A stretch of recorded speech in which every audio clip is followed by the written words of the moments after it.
नमस्कार दोस्तों, देवभूमि उत्तराखंड की खूबसूरत वादियों में आपका स्वागत है। आज हम आपको लेकर आए हैं एक ऐसे गांव में जहां प्रकृति की सुंदरता, आस्था की शक्ति और मेहनत की कहानी एक साथ जिंदा है। ये है ग्राम सभा भिटवाली।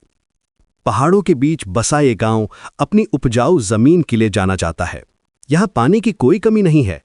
प्राकृतिक जल स्रोत इस धरती को साल भर जीवन देते हैं और खेतों को हरा भरा बनाए रखते हैं। यहाँ के खेत सोयाबीन यानी भट्ट की भरपूर पैदावार से लहलहाते हैं। कहा जाता है कि भट्ट की अधिक खेती के कारण ही इस गांव का नाम भिटवाली पड़ा। भट्ट आज भी यहाँ की पहचान और पारंपरिक खानपान का महत्वपूर्ण हिस्सा है। लेकिन समय के साथ एक चिंता भी सामने आई है। पानी और उपजाऊ जमीन होने के बावजूद किसी कारणवश आज लोग खेती से दूर होते जा रहे हैं। धीरे धीरे खाली होते खेत गांव के भविष्य को लेकर सवाल खड़े करते हैं। भिटवाली गांव में स्थित गुरु देवता मंदिर दूर दूर तक अपनी आस्था और चमत्कारों के लिए प्रसिद्ध है। स्थानीय मान्यता के अनुसार जब भी गांव में कोई चोरी या किसी प्रकार की आपदा आने वाली होती थी, गुरु देवता पहले ही लोगों को संकेत दे देते थे। कहा जाता है कि इन संकेतों से गांव के लोग सतर्क हो जाते और बड़ी परेशानियों से बच जाते थे। आज भी यहाँ के लोग गुरु देवता को अपने रक्षक और मार्गदर्शक के रूप में पूजते हैं। यहाँ गुरु देवता मंदिर के साथ साथ नागराजा मंदिर भी गांव की रक्षा और विश्वास का प्रतीक माना जाता है। वहीं गांव के बीचों बीच स्थित मां भगवती का भव्य मंदिर पूरे क्षेत्र में श्रद्धा और शक्ति का केंद्र है, जहां हर त्योहार और पूजा में गांव की एकता और परंपरा साफ दिखाई देती है। यहाँ लोग खेती के साथ साथ पशुपालन भी करते हैं।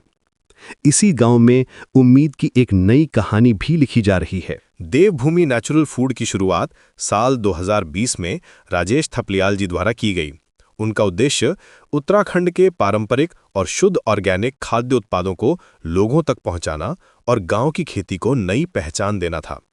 यहां आपको पहाड़ी दालें, रेड राइस, बाजरा, ऑर्गेनिक मसाले, बुरांस और माल्टा का जूस, घर पर बने अचार और कई अन्य प्राकृतिक उत्पाद मिलते हैं। ये सभी उत्पाद सीधे गांव के खेतों में प्राकृतिक तरीके से उगाए जाते हैं, जिनमें पहाड़ की मिट्टी की शुद्धता और असली स्वाद समाया हुआ है। इस पहल की सबसे खास बात यह है कि देवभूमि नेचुरल फूड ने गांव की महिलाओं को रोजगार देकर उन्हें आत्मनिर्भर बनाने का काम किया है। आज जब रोजगार की कमी के कारण लोग गांवों से पलायन कर रहे हैं, वहीं ये प्रयास लोगों को गांव में ही काम और नई उम्मीद दे रहा है। देवभूमि नेचुरल फूड केवल एक व्यवसाय नहीं, बल्कि पहाड़ की संस्कृति, मेहनत और आत्मनिर्भरता को आगे बढ़ाने की एक प्रेरणादायक पहल है। भिटवाली सिर्फ एक गांव नहीं, ये प्रकृति, आस्था और मेहनत की जीवित कहानी है। जरूरत है फिर से खेती की ओर लौटने की, ताकि ये खेत फिर से लहलहाएं और आने वाली पीढ़ियां अपनी जड़ों से जुड़ी रहें। ऐसे ही देवभूमि के खूबसूरत गांवों, संस्कृति और प्रेरणादायक कहानियों को देखने के लिए हमारे साथ जुड़े रहें। फिर मिलेंगे एक नई जगह और नई कहानी के साथ। धन्यवाद।